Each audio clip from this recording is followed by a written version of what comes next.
Assignment 9, Addressing Conflict and Coaching of Teachers. After I read the scenario about Fred, I feel the 5 most important steps I would take would be, first, create cues that we can use to refocus back on the dialogue, whether it be a word that we want to use, or a hand signal, or if we just want to say, wait. And we want to take a deep breath. I feel that we can either choose to stop the conversation and just refocus back on. We can choose to stop the conversation, take a break from each other, and then come back and refocus within 10 minutes. Or we can finish the conversation, separate, and come back the next day and finish the conversation. I think that all of these should be options because it depends on how much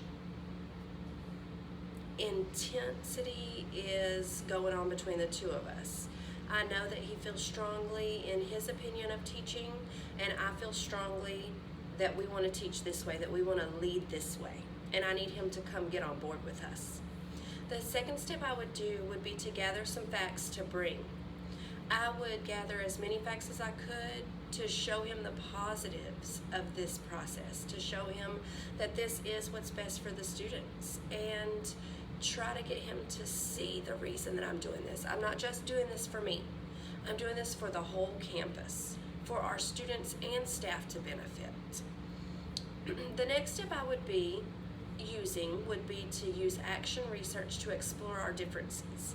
I would ask him to gather some research as well. I would like to compare the differences and see if he has a valid point. See if there is something that we could change about this process to make it even better. The next thing I would do would be to refer to our shared foundation. I feel that we have a shared foundation as educators to do what's best for the students, to do what's best for our staff, for each other. We want us all to be successful. We don't want to leave anyone out. We want it to be a team effort, and we want to build on each other and learn from each other. The last step that I would need to focus on is for me. I would need to focus on being patient.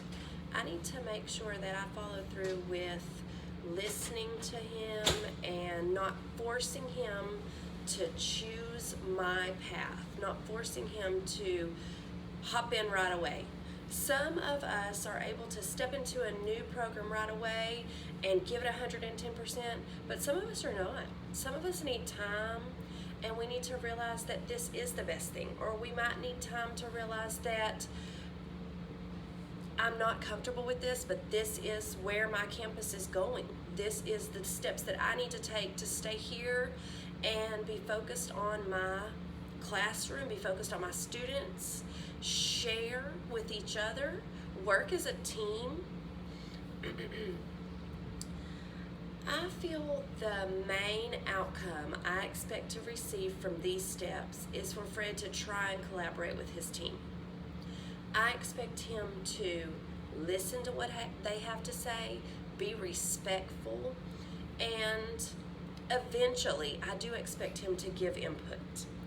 As of the first couple of meetings, I understand if he just wants to listen. I understand if he just wants to take it all in, maybe try to understand why they're on board, maybe try to understand what they feel is important to them, why they feel this is the best decision for the students and each other.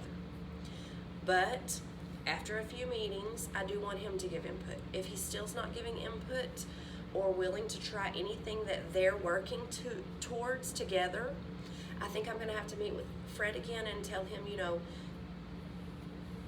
these are the only options we have.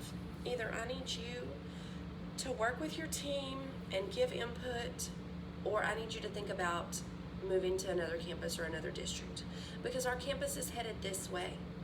Our staff are going to collaborate. We're going to be a school family, and we're going to bring everything that we know together. We're going to work with each other. We're going to help everyone benefit. Most of all, our students.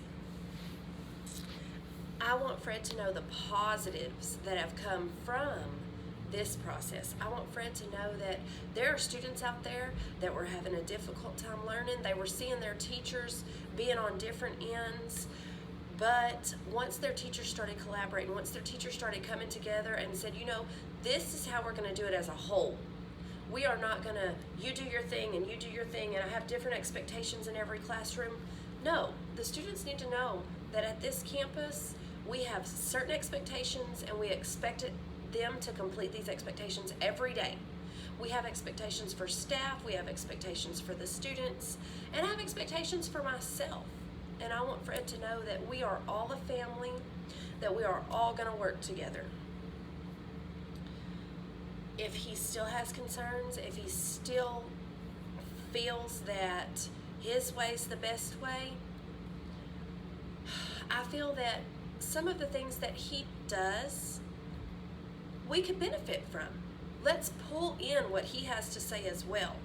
Let's collaborate together. Maybe someone on his team could say, hey Fred, you do this really well. Can you teach us how to do that in our classroom? Maybe classroom management, or maybe the way he organizes his journals, maybe the way he has interactive notebooks. Maybe one of those things Fred could teach the rest of his team, and that would help him feel as though he has input something, and maybe help him feel that we're not out to get him and we are there to work together. But ultimately, I need him to know our campus is headed in that direction, and I need him to come on board. He's a great teacher, and we want to keep him with us.